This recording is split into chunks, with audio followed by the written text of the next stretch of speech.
आता आपण पंप कशा प्रकारे भरतो तर इथं बघूया। आपण सर्वप्रथम इथं पाण्याची टाकी भरून घेतलेली आहे अशा प्रकारे, आणि पाण्याची टाकी भरल्यानंतर आपण ही जी कॅन आहे या कॅनमध्ये काय करतो अशा प्रकारे,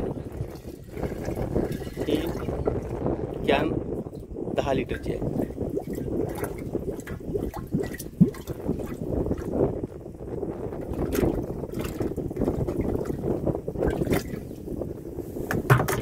आणि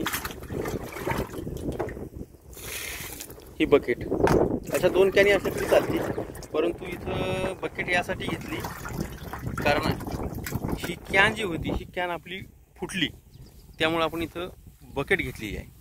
आणि हे इथं खालच्या भागाला बघा, इथं फुटल्यामुळं पट्टी लावली आहे, पण ती भरपूर पाणी सांडत असल्यामुळे आपण बकेट घेतली। आणि त्यामध्ये आपण काय करत असतो, कॅन थोडी कमी भरत असतो आपण, कारण त्यामध्ये आपल्याला औषधी टाकायची असते।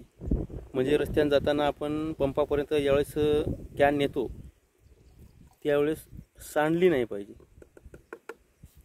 अशा प्रकारे, तर थोडी कमी कॅन भरायची। इथपर्यंतच आपण आता भरलेली आहे, इथपर्यंत। आणि बकेटमधलं पण पाणी थोडं सांडते, त्याच्यामुळे बरोबर ते 20च्या जागी 15 लिटर होऊन जाते। आपण बघू शकता। आता इथून आपण कॅन उचलून घेणार आणि इथं पंपापाशी तिथं नेऊन ठेवणार। पंप संपला की पंपाच्या जागी तिथं पुन्हा नेणार उचलून, बघा अशा प्रकारे।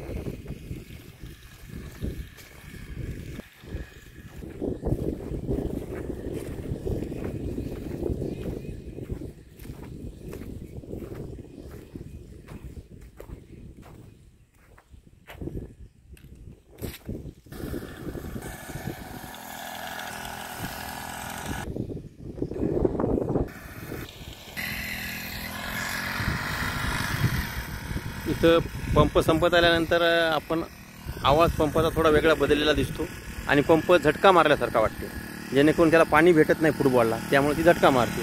नंतर पंप ठेवून ही औषधी पंपापाशी आणायची, आणि त्याच्यानंतर पहिले आपण जी साधी बॉटल आहे म्हणजे साधं पाणी ज्याला म्हणतो बकेटमधलं, त्या बकेटमधलं आपण इथं पंपामध्ये टाकून द्यायचं सर्व अशा प्रकारे।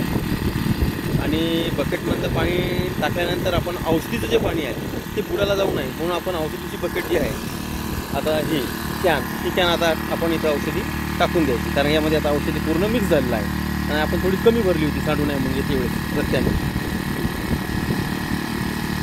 तर अशा प्रकारे आपण इथं पंप भरणं चालू केलेला आहे। तर हा पंप 15-16 लिटर भरू शकते, कारण बकेटे कमी होते आणि आपण कॅन कमी भरलेली असते।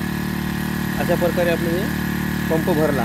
पंप भरल्यानंतर आपण झाकण लावून घ्यायचं व्यवस्थित, जेणेकरून झाकण ढिलं जर असेल तर आटे जर व्यवस्थित नाही बसले तर ज्यावेळेस आपण फवारणी करतो जाता वेळेस तर त्यावेळेस पाणी अंगावर सांडू शकते, त्यामुळे वीजबाधा पण होऊ शकते। त्यासाठी आपल्याला अशा प्रकारे पंप उचलून द्यायचा, त्याच व्यक्तीने पाणी आणणाऱ्या, आणि आपण आपल्या फवारणीला पुन्हा सुरुवात करायची अशा प्रकारे।